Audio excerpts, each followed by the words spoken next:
Hello, everyone. Thank you for attending. My name is Paul Beal. Judah Levine and I are the hosts of the Saturday Physics series this semester. So before we introduce today's speaker, let me tell you about next month's talk, which is Bethany Wilcox, professor in the physics department, on the physics of vision and perception. That'll be on Saturday, November 23rd, also in this room. Today's talk, this is Professor Joseph Berry. Just call me Joe, I think. Yep, please. Joe is a senior research fellow at the National Renewable Energy Laboratory and professor of physics and fellow of the National Renewable Energy Lab and the solar, what's the Renewable and Sustainable Energy Institute. Renewable and Sustainable Energy Institute here at the University of Colorado. He grew up in Goshen, Indiana. I went to Goshen College, earned a bachelor's degree in physics, attended Penn State University where he earned his PhD in physics. He was a postdoctoral research fellow for 5 years at NREL and at here at CU in Gilla with Jun Yi and Rich Mirren. And for the last, how many years now? Here. Almost 18. Since 2006, He's been a fellow at the National Renewable Energy Lab in Golden, Colorado. And today he's going to talk about perovskites and photovoltaics. All right. Well, thank you all for showing up on your Saturday, and hopefully if you have questions, just kind of let me know as we're going along. I always like to start off by talking about the people who actually get to do the work these days. So at CU, these are my graduate students. I also co-advise a couple students at Mines. And then I have a large team down at NREL. And you'll notice that some of the faces appear both places. Working on perovskite. Well, we just got a new project, perovskite-enabled tandems, that'll be kind of the subject that I'll be talking about a little bit today. Last, but certainly not least, is a set of people that are really important in the context of trying to make things that we do in the lab real. We work in this group, and if you look at this link here, there are a lot of different webinars you can find where a number of these companies have talked about kind of their perspective on how we actually make these technologies that I'll be talking about happen and show up in the world. So these people really kind of inform the perspective that I've developed over the last number of years working on this technology. So this is notionally the outline of what I was planning today. Semiconductors and photovoltaics will be the first topic. How many people feel like they got a good handle on semiconductors? They know what a semiconductor is. All right, I got a couple people. All right. So I may go through this relatively quickly. Then I want to talk a little bit about critical considerations for PV. This will start to look maybe a little bit more, we really have to take on some things associated with climate change and real kind of economic realities. And how we think about things. So I'll talk a little bit about that. And then we'll talk about metal halide perovskites and how they relate to those considerations and why they matter and where we are. All right, so semiconductors and photovoltaics. So this is a part of what's fondly known at NREL as the chart, which is all the different record PV cells. And I'll show you that in a minute here. But there's a whole list of different kind of technologies on that chart. But all of them are semiconductors. And all of them are photovoltaics.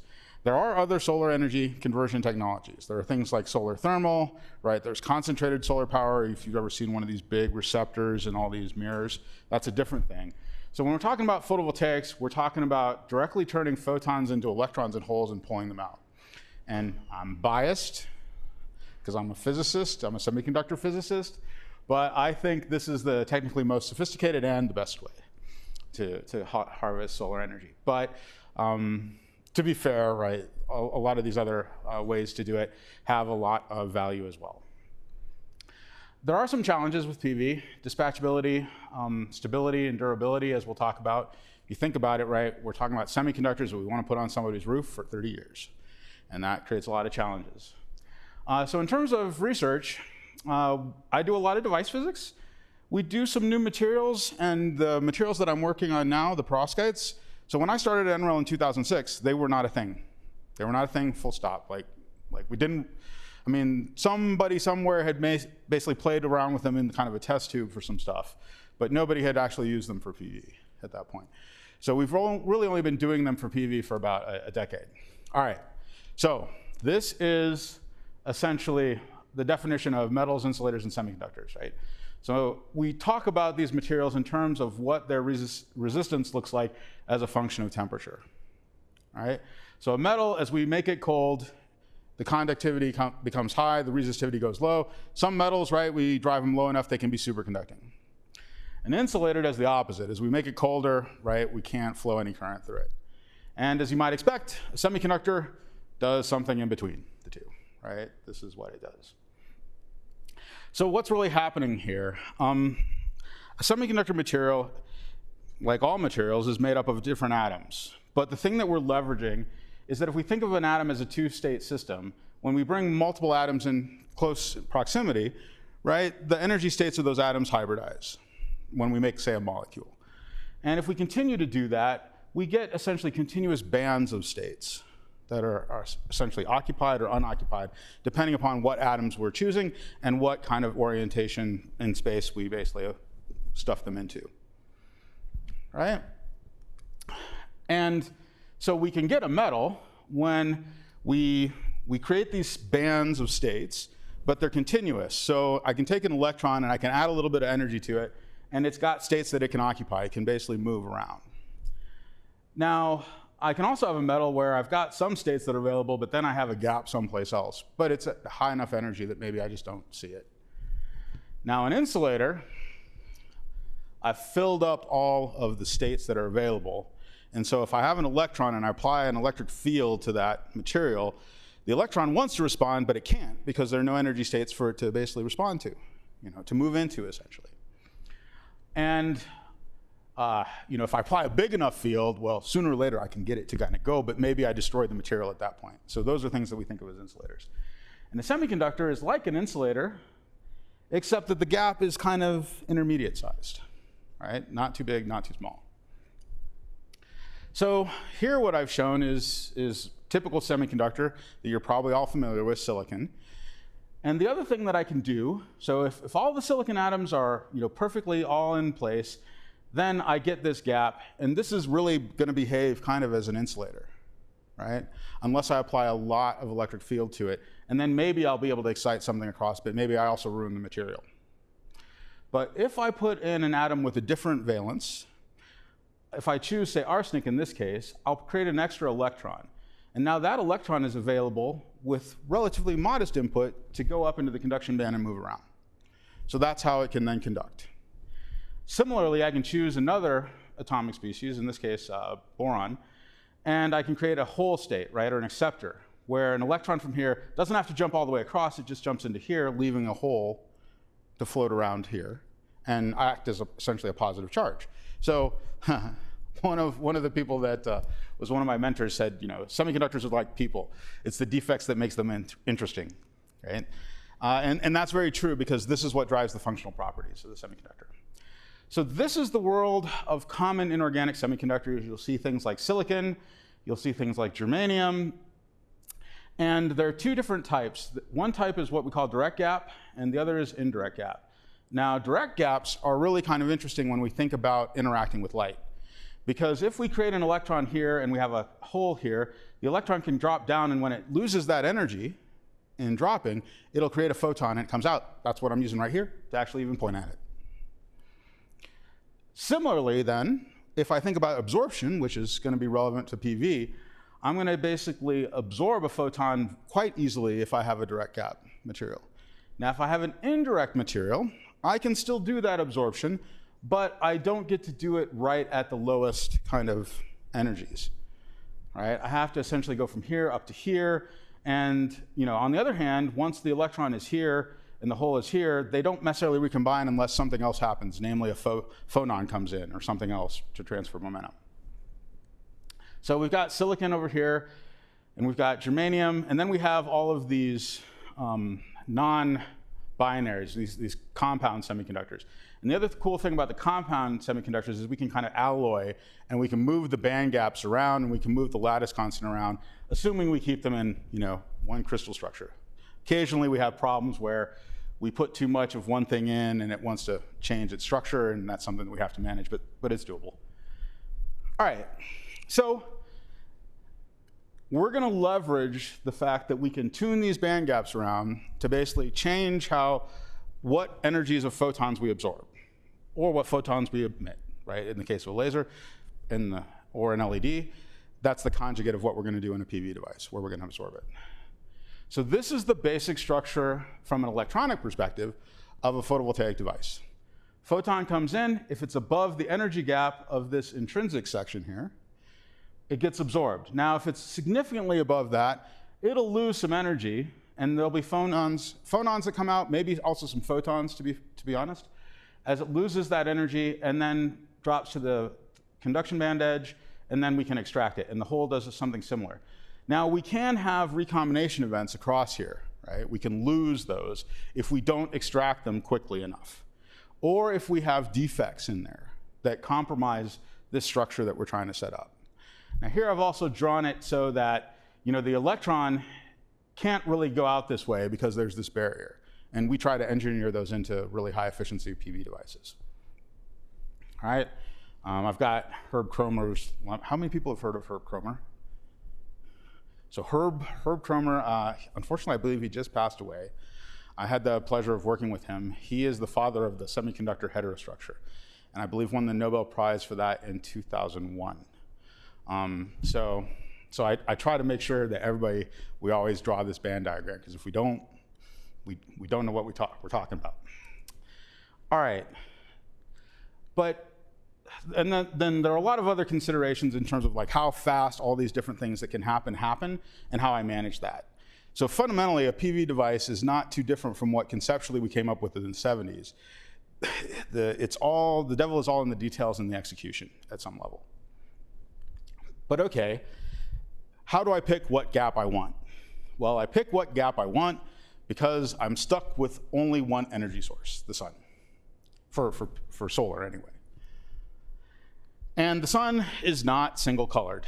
If the sun was single colored, I can make an 80% efficient device actually quite easily, but it's not single colored. So I have to basically select where in here I start absorbing. And functionally then, this creates a trade-off in terms of the overall efficiency. If I make the band gap too small, right, I'll absorb all the photons, I'll get a lot of current, but I won't have a lot of potential associated with that. I won't have a lot of voltage. And power is voltage times current in this graph.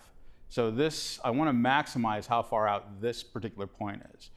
So if I make the band gap really, really wide, I'll get a really, really high voltage, but the solar spectrum doesn't have a whole lot of photons out there, so my current will drop. So I have to make this grand compromise, and this shows essentially more or less the limit from a thermodynamic perspective for a single junction semiconductor absorber, right? And you can see that silicon is kind of in here, and then the dot shows what has actually been realized, more or less. All right, so you kind of max out at 35%. You can't actually even reach that because you got to have wires to hook up to the device and all this kind of other stuff. But in principle, we can get up to 30%. All right, now this is the chart. This is the full chart. This is all the record efficiencies of all the record devices over time. And I started at NREL about here, right? And I will show you, I will zoom in because it's spaghetti, right? It's spaghetti, it's a lot. I started about right here. This here is perovskite single junction. And this one up here is perovskite tandem. But I just told you that 35 is the practical limit. There are things that are above 35%. How do we do that? Anybody know? Anybody got any ideas about how we get there? Combine, yes, we combine, right? So we just discussed how we have to make this compromise about picking a single semiconductor given our solar spectrum. If we pick two semiconductors, each of them has to compromise less, and we get to these higher efficiencies. And so all the stuff that's up here, these are what we call multi-junction or tandem devices. So they're not a single semiconductor, they're sets of semiconductors. They're two or more semiconductors combined together. And this is conceptually what we're doing, right? We're trying to minimize this thermalization loss. So we have the first, say, semiconductor is quite wide. So we're capturing all the voltage, but we're only capturing the very bluest of photons. But that's okay, because we have this one behind it, and we'll capture the green section of those. And then we can do this even a third or fourth or fifth time, right? And by doing that and breaking the spectrum up into bins, each of those devices can operate kind of more efficiently, because we avoid what we call the thermalization loss associated with having an electron and hole that are excited above the band gaps of the material. Does that make sense? It's pretty intuitive, right? I mean, so how many people think that we have these kind of technologies? I mean, they're on the chart, right? But they aren't on anybody's roofs, which is part of the problem. The stuff up here, I mean, here we've got essentially, this is a 6J, this is a 4J. Interestingly, the 4J is outperforming the 6J, which is again an indication that the devil is in the details of exactly how you execute. And indeed, if you want to do any of these things up here, you had better have your single junction working quite well. Otherwise, you know, you'll just make a more expensive device. All right, so that's the first thing. Now I want to deal with the critical considerations for PV. And we've kind of touched on it. It's not enough to have something that's really, really efficient if the only people that can afford it are the NSA or NASA, right? And indeed, like some of these kind of technologies are what's on the Mars rover. So if you're gonna put your solar cells on Mars, you can probably afford to do this, given how efficient they are. All right, so what's the problem we're trying to solve with the technology, right? Technology is essentially set up to solve problems. Well, we're trying to basically solve the coupled problem of the fact that we need energy, and electricity in particular, and a lot of the ways that we generate electricity cause a lot of CO2 impacts. So it's this coupled problem that we need to do to try to address in photovoltaics. Here, I mean, hopefully I don't have to convince anybody that climate change is a thing. Does everybody believe that climate change is a thing? Turns out this is a very excellent, like this is actually at a very basic level, right? While the details of weather are complicated, the overall climate is pretty easy from a thermodynamics perspective to calculate, right? So we're really trying to address our energy need while reducing our CO2 impacts. The other thing I have here is the HDI index. So this is essentially a human development index, and this shows per capita energy usage of a number of different places. And you can see that, you know, here in the US, we're pretty similar in terms of our standard of living, if that's one way you can think of the HDI, but yet the way we use energy is very, very different. And some of that's probably, you know, due to the geography of the US versus the geography of, say, the United Kingdom. But this provides some context to that too. All right, so we've talked about solar cells, but a solar cell or solar as a technology is more than just the cells. The cells are really a really important part because they are what compose the modules, but it's not enough to have a module, right? If you have a module and you don't have anything to plug it into, it doesn't do you a whole lot of good, right? You could plug it into a battery, but the thing that we do the most in the US is we plug this into essentially the grid through a combiner box inverter. This is what it might look like at your home, right? And all of this stuff has efficiencies associated with it, and it has costs, economic costs. There's a price that you have to pay because you got to get it installed.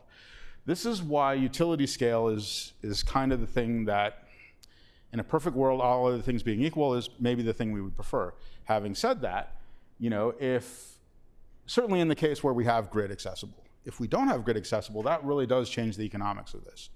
But the point I want to make here is that all of these costs are essentially leveraged by how efficient this is. So the more power I can produce per square area gives me essentially a divider on the costs associated with all of this stuff. Does that make sense? All right. So efficiency is really what drives then the overall costs. And the thing that we talk about here, what this is often called BOS costs, balance of system costs. So if you hear that term, that's what they're referring to, is all this other stuff that you need. All right. So PV is really motivated by CO2. So we also want to basically think about the concepts of embodied energy. How many people have heard of embodied energy? All right, so everything that we have takes energy to produce, right? Clothes we wear, seats we're sitting in, shoes, et cetera, et cetera. That has essentially an embodied energy associated with it, with that good or service. Now, for many technologies, and one that I'll use, okay, I did this at a university I was at and realized fewer and fewer people that I interact with at a university have actually have had the experience of dealing with an incandescent bulb. Yeah. All right. Does everybody here know what an incandescent bulb is? All right. So, and everybody knows what a LED is, right? So an LED takes a lot more embodied energy to produce than an incandescent bulb. Why is that okay? Lifespan? That's part of it. Efficiency. Yes. And what does efficiency relate to?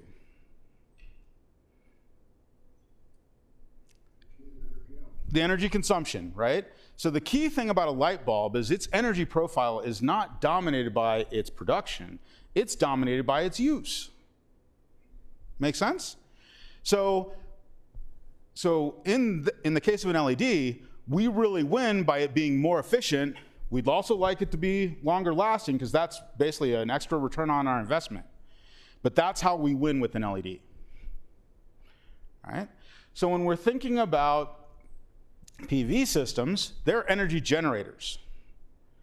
So we have to spend the energy to make them, and then we want them to last multiples of whatever the embodied energy is, because that's our energy return on investment. Right? And that's kind of what this graph is. So if I have a solar cell that takes essentially 2 years of operation to recoup the energy I spent on it, and it fails before then, that's not good. But if I can go for 30 years, I win all of this stuff. So this is a critical consideration. The other thing that I want to mention briefly is that I am going to differentiate between the price and the cost. Right? The price is what we pay. The costs are what are the sum of the externalities. So sometimes we don't actually pay in the price for things that are actually costing us. Fossil fuels are a perfect example. Right? We pay for the gas to go into the car. We do not pay the consequences of the CO2, at least not directly, on climate impacts, for example. All right. And this also relates to this thing. How many people are familiar with the levelized cost of electricity? LCOE. This is a metric that everybody loves in energy circles, because this is basically what it costs you, at utility scale to get power. And this is in dollars per kilowatt hour. So this is very popular, but clearly this does not capture my value proposition for PV, does it? Because there's nothing about CO2 intensity in this at all. I can calculate an LCOE number for a coal-fired power plant. But I think at least in here, we would probably all agree that the PV is better than the coal-fired power plant, hopefully. All right, so we need to be a little bit careful about the metrics. And if you think about what it is that we want to do for a PV, I've shown you the chart which relates to efficiency, and that really is about the energy generation rate. I also have the years, right, of operation here, and that relates to stability, lifetime, that was noted also for our LEDs. And then I have this manufacturability, which relates to the embodied energy, right, the sunk costs.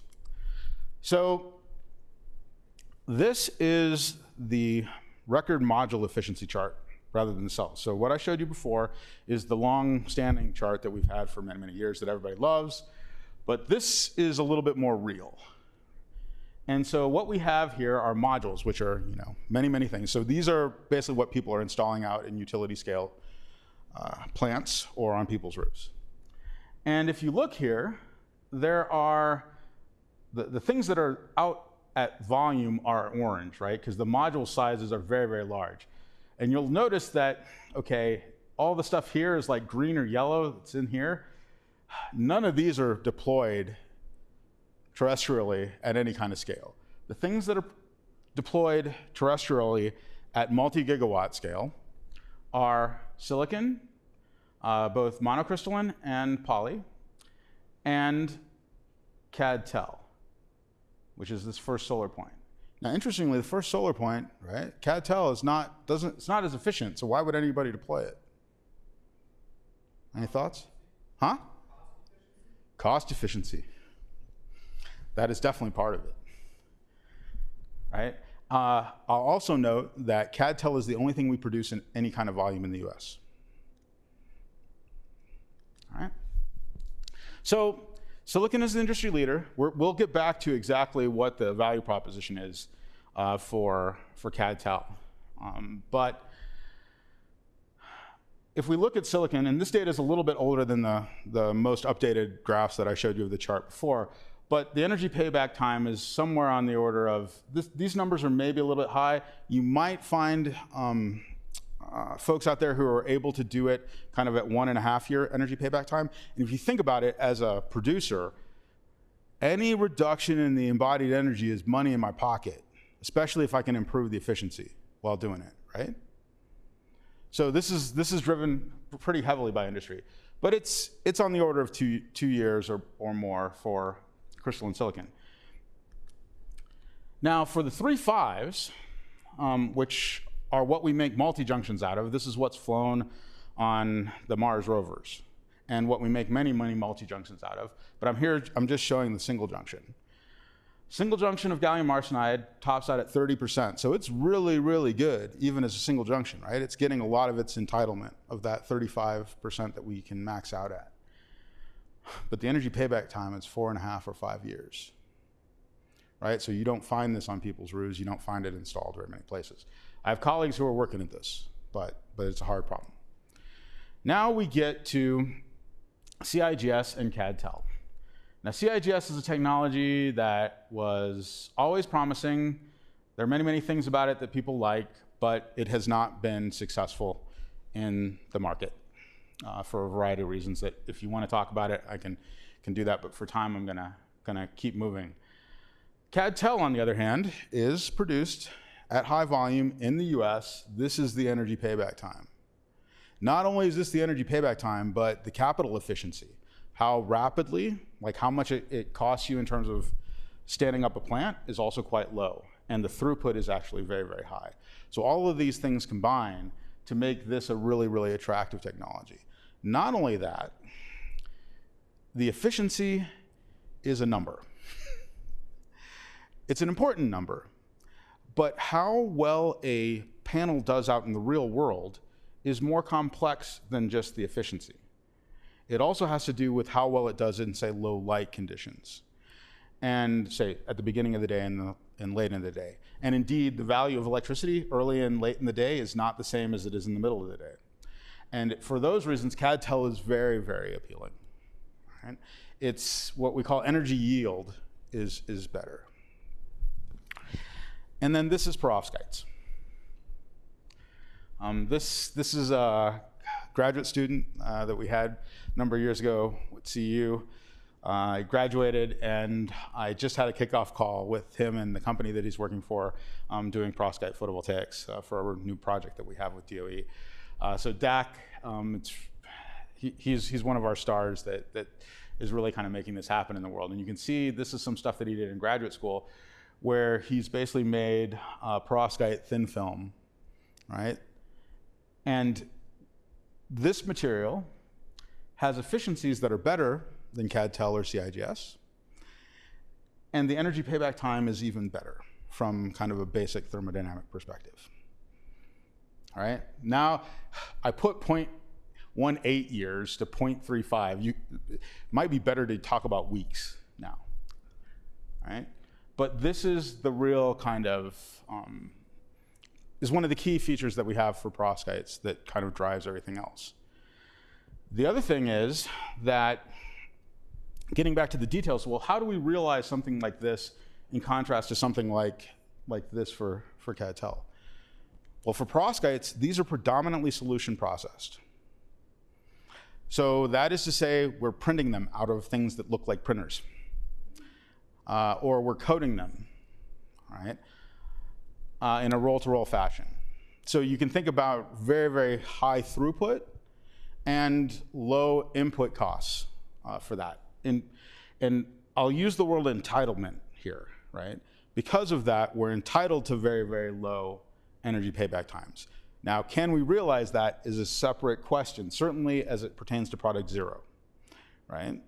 So in other words, to engineer the first products, I may have to over-engineer. That may mean that the cost of production is actually quite high. But I have a pathway to really reduce it, right? So I have an entitlement to that. Okay, so now we're on the, so now I've made the argument why metal halides are cool. So what are they? Well, a perovskite is just a crystallographic structure. There are many, many perovskites out in nature. I've heard a number like 80+% of the Earth's crust is some type of perovskite mineral, but those tend to be oxides.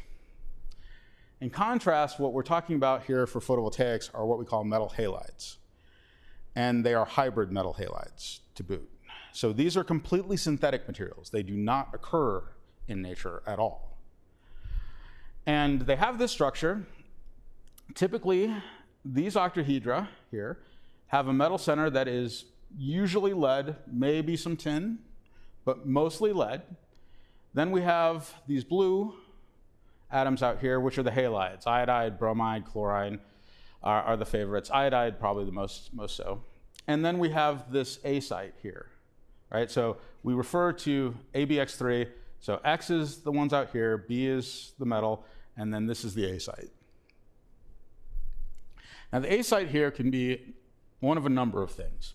Methylammonium, formamidinium, or cesium. Cesium, if we use cesium, this is a completely inorganic compound. If we use formamidinium or methylammonium, these are organic molecules, so this is now a hybrid structure. Okay? Now, these were first developed by David Mitzi when he was at IBM. He's now a professor at Duke. And they were looking for a material that they could use in thin film transistors that has essentially a low embodied energy, because that way they could make transistors cheaper, and if they were good materials from a semiconductor perspective, that would be a win, as opposed to amorphous silicon, I believe, was the incumbent. All right, and amorphous silicon and all silicon has a much higher embodied energy because of the purification requirements, essentially. Okay, so these have been around since about 1999. That was just before I got my PhD, but so to me this is like very new. Probably not to everybody here though.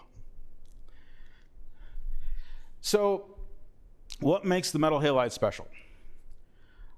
Well, in most semiconductors, if we create a defect, I've already shown you that I can use that defect to create dopants. But if I just yank out an atom, right? So if I swapped out the appropriate atom, I could add a carrier or I could add a hole. But if I just yank one of those out, oftentimes what I'll get are these deep states in the semiconductor. And that compromises my ability to create this. More importantly, for PV, if I have a deep state, all of a sudden I will have these electrons and holes falling into these states. So instead of sitting here and being efficiently extracted out of the device, they'll fall into these states and they'll get stuck, right? They won't be able to move. And that will represent loss and inefficiency. So for a silicon device in particular, right, silicon is a miracle material.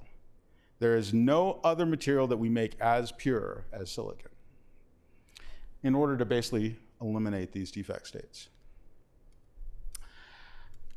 For the metal halides, though, and this is one of the, so here I've got, again, the A is Ma, methylammonium, X, or B is Pb, the lead, and X is the halide, the iodide, right?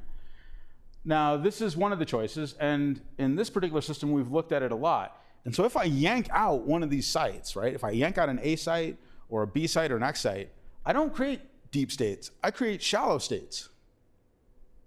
So that means my band diagram that I'm trying to set up is essentially preserved. That's kind of cool, right? So that means, at least the first pass, we can make very efficient devices, even though not all the atoms are exactly where we might want them to be. And it turns out, in the context of defects in a semiconductor, some defects are really easy to make, right? Some defects are very, very hard to make. And the key thing is that these deep states that I've told you about in other semiconductors, they're really easy to make. Now, it is also possible to make deep states in the perovskites, but it's hard. I literally have to work at it, which means that if I'm trying to produce something at scale, it should be resilient against that particular flaw, right? And this is what allows us to use very, very many different process routes to basically make these. I mentioned solution processing, because that's the thing that we do the most of. That's where we get the highest efficiency devices. But we can also use vapor phase, or we can even use combinations of solution and vapor, if we like. The other thing is that if I change my choice of A site, I will change the electronic structure. I will tune the band gap.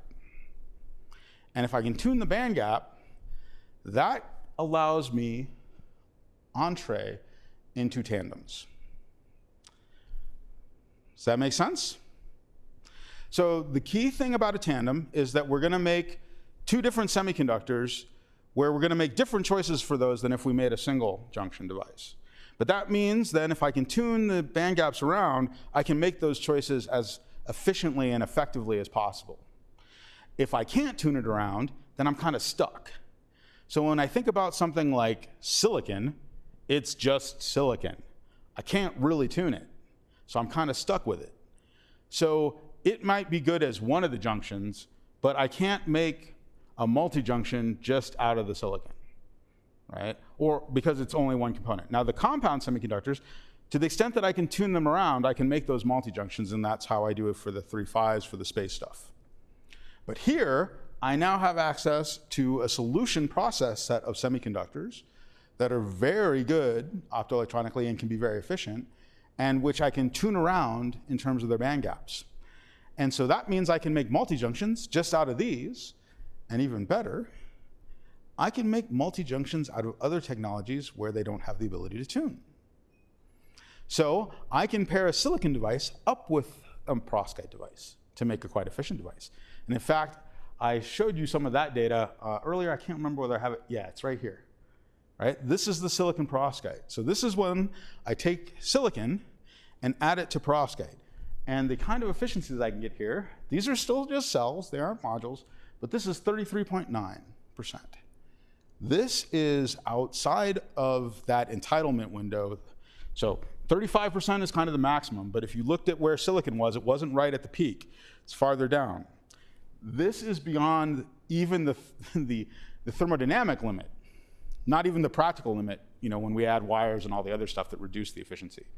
So we can take a silicon device beyond what it's capable of doing by itself already with these materials.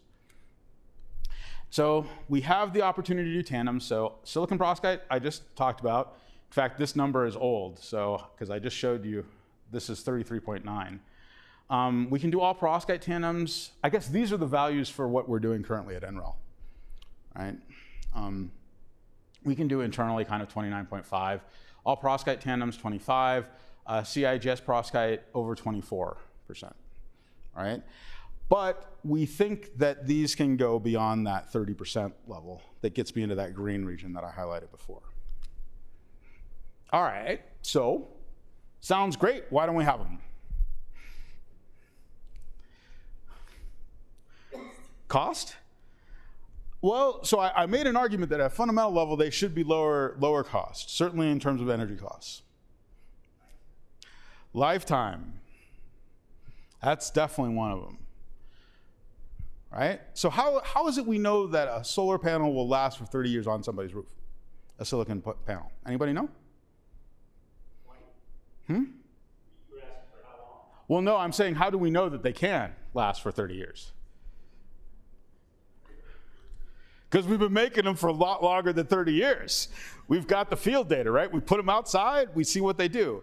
So I get this all the time from some of my colleagues. They're like, well, why don't you just put out the devices that you have and see what they do? Well, okay, these have only been around for 10 years. The device that we started making down here, I no longer care about. I care about this device, right? But this is the real challenge, is how do we know what the stability is going to be? And in our case, while we have this decoupling of the efficiency and how we make it, we seem to have linked up the reliability with how we make it, which poses a problem.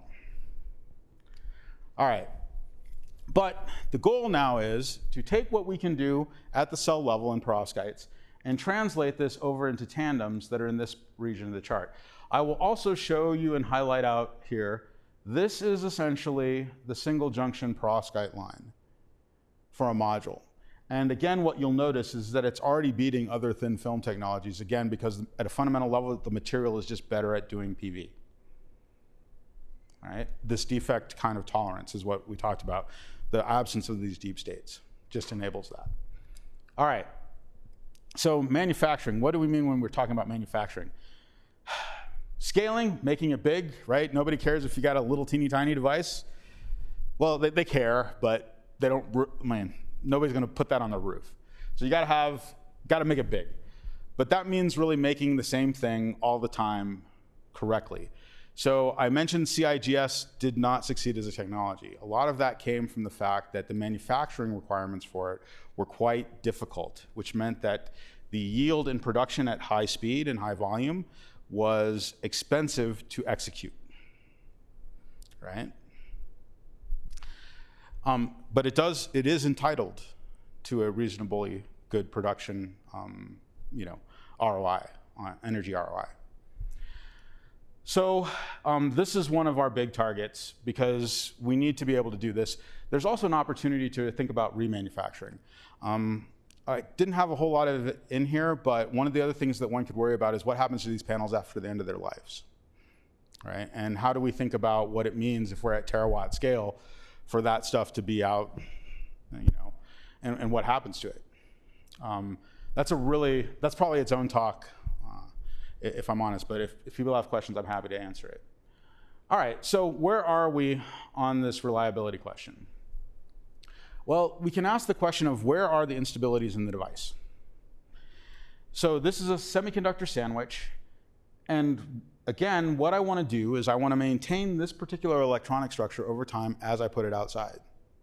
So when I put it outside and operate it, how does this change? What chemical changes at this interface create states that I didn't intend to be there that create loss over time, right? That's essentially the question I'm asking. And it turns out, well, the contact materials are a concern. The interfaces are a particular concern because that's where we've got two different types of material. Turns out halides don't do great stuff with metal. If you've ever had, a chlorine cleaner with aluminum, for example, it's not necessarily a fun reaction.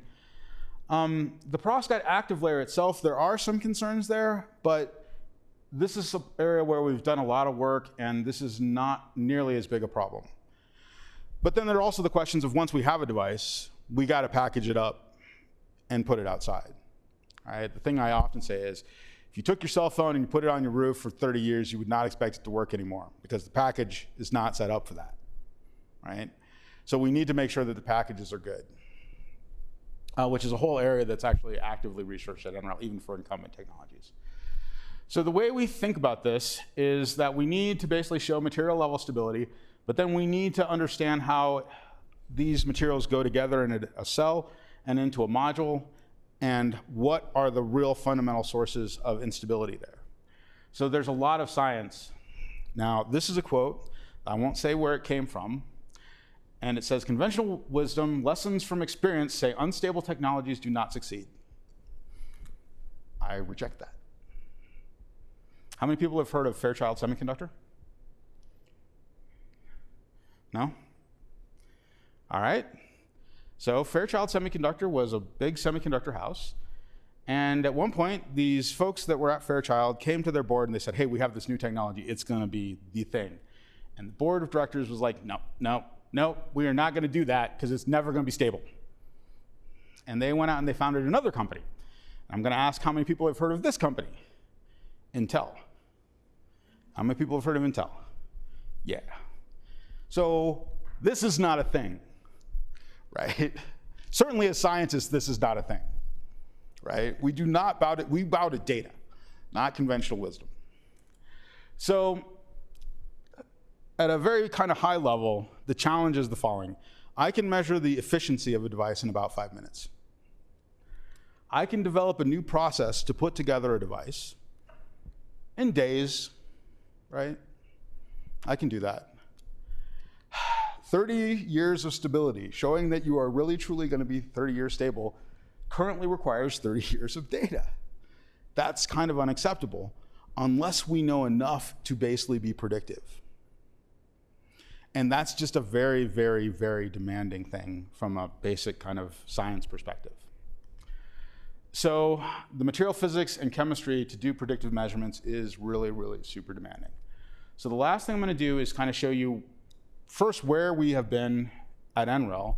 So when we first started, this is essentially the stability of our device. This is not stable, right? This is a problem. Certainly nobody's going to put this on their roof. We made some changes in the device stack, right? We understood kind of what some of the issues were. Then we at least got something that, it gets to 80% in kind of 5 hours. That's better. Still not good enough. Made some more changes. Got a little better, not a lot better. A few more changes, understood a few more things. We got this. And I should mention, these are for devices that have no encapsulation, so we haven't actually packaged them. We aren't actually protecting them.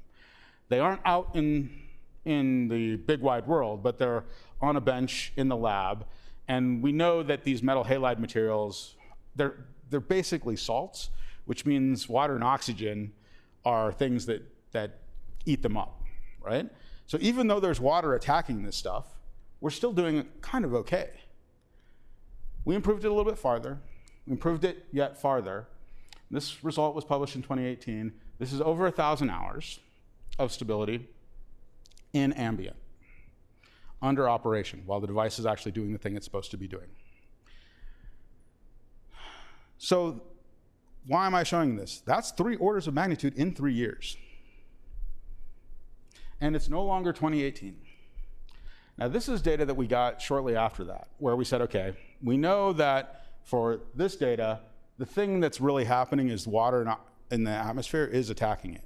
That is limiting it. That would happen even for a silicon device. The silicon would probably be okay, but the metal that's contacting the silicon would not be okay. All right?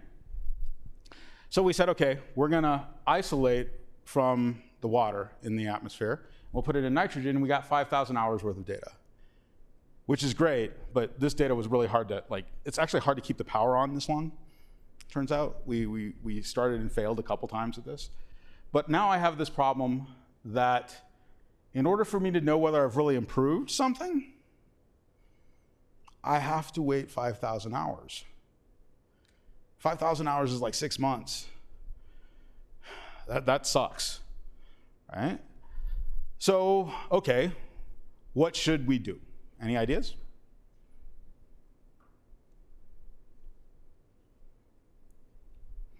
We should just wait 5,000 hours and turn the crank? Everybody's down for that? Just pour more water on it. Pour more, okay. Accelerated testing. That's basically that's what we have to do.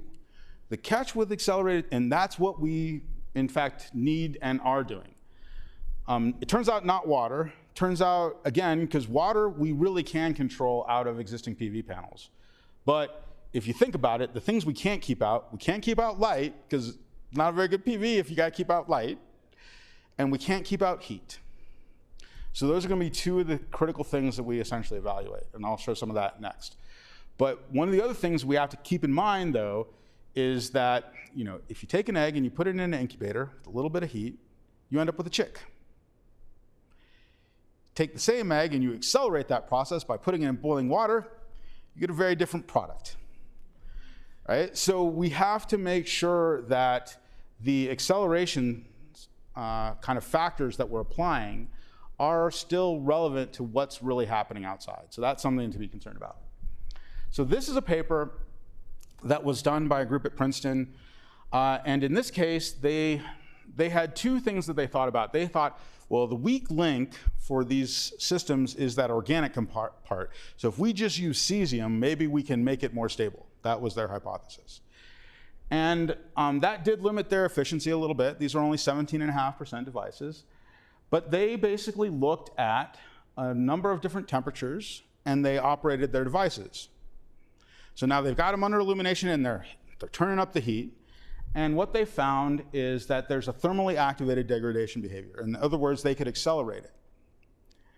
And based upon that acceleration, it looks like you can get to 25 years based on their data.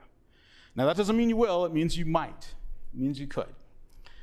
The other thing that they didn't actually do, because it's quite demanding, this was a really, really impressive study, so I don't want to undersell it. Of course, I like my study better, which is what I'm going to show you next. But they didn't link it to outdoors. So that's what we did. And these are the two researchers on the team. She is now, I tried to convince her to stay, but she's now at the National Academy in Beijing doing work. And Rob is one of our team members. So our perovskite is a hybrid material. So it's both organic and inorganic. The other thing I forgot to mention is that this stack, because of the details of it, can't really be used in a tandem.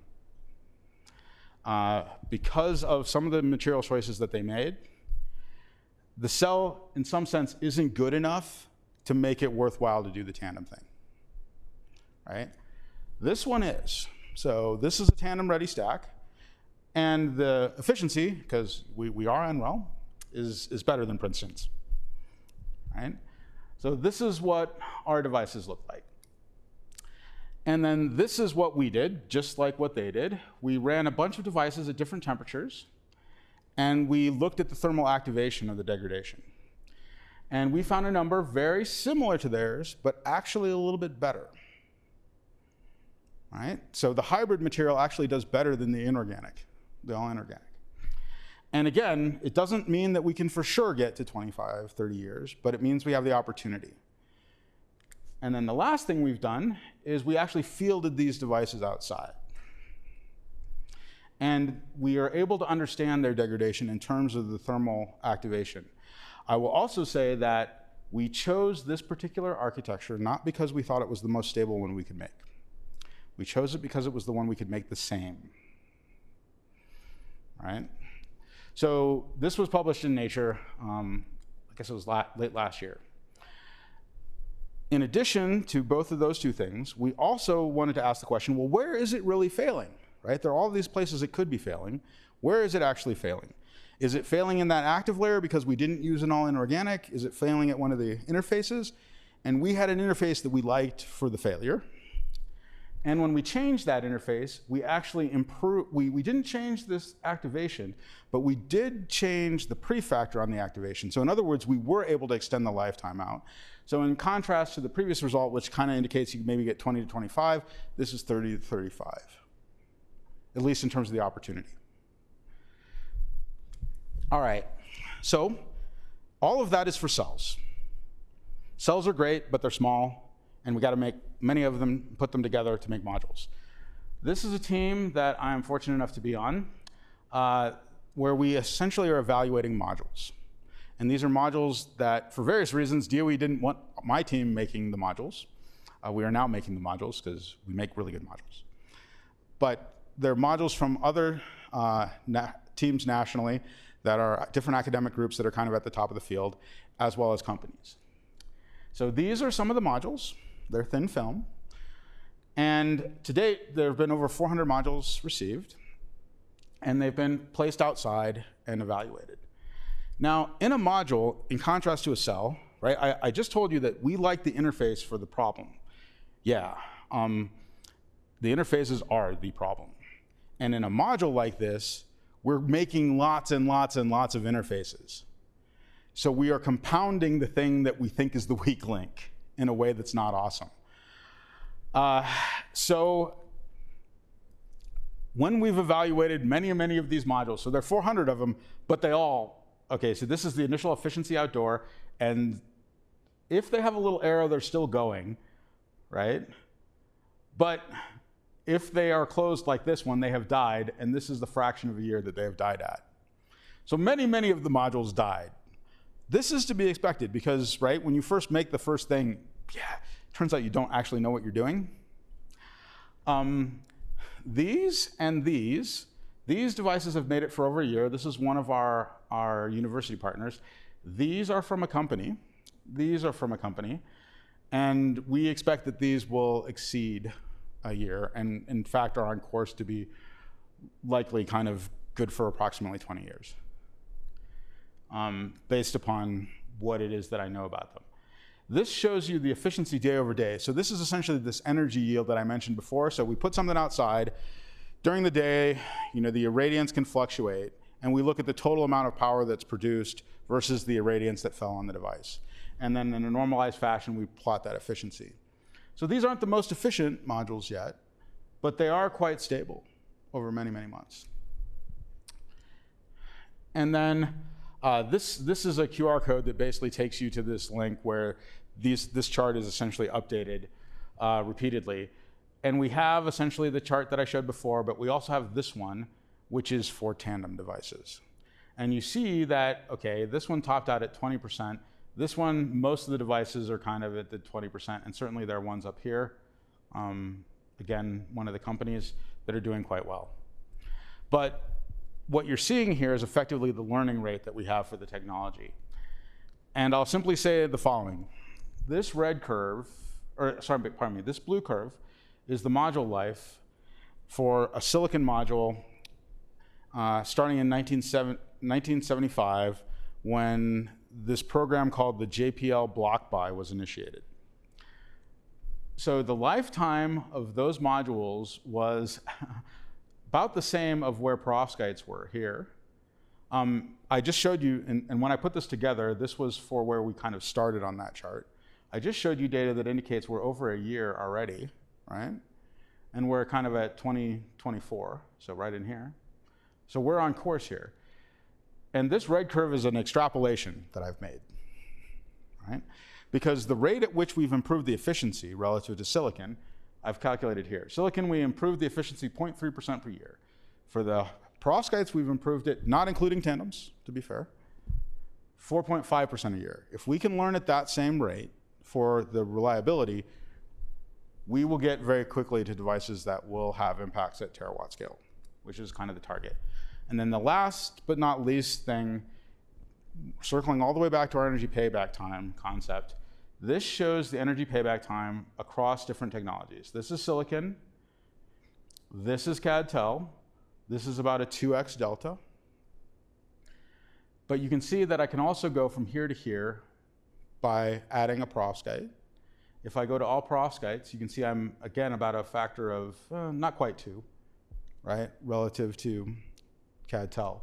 So this is essentially the opportunity across all the different tandem combinations that we have with perovskite photovoltaics. And with that, I'm reached the end.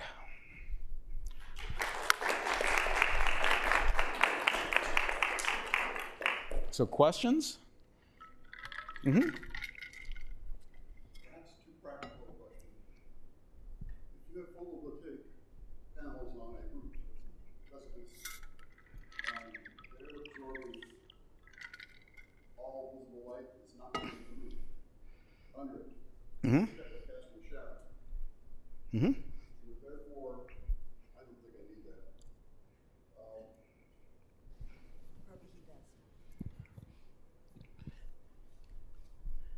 Is it on? Yep. You are shadowing the roof on which you mount the photovoltaic panel. You are therefore reducing the need for air conditioning to solve the heat load in the house. Yes. And saving money in reducing the air conditioning usage. Yes, all of that is true. The question is what the marginal gain is for that, right, versus the cost. So all of that is true. You will essentially, like when I first arrived at NREL, I thought, okay, well, one of the things we could do is we could run kind of cooling vents under our solar cells and harvest the additional waste heat. Turns out, though, especially as we think about tandems, those devices don't get very hot because they're very efficient. So the more efficient you make it,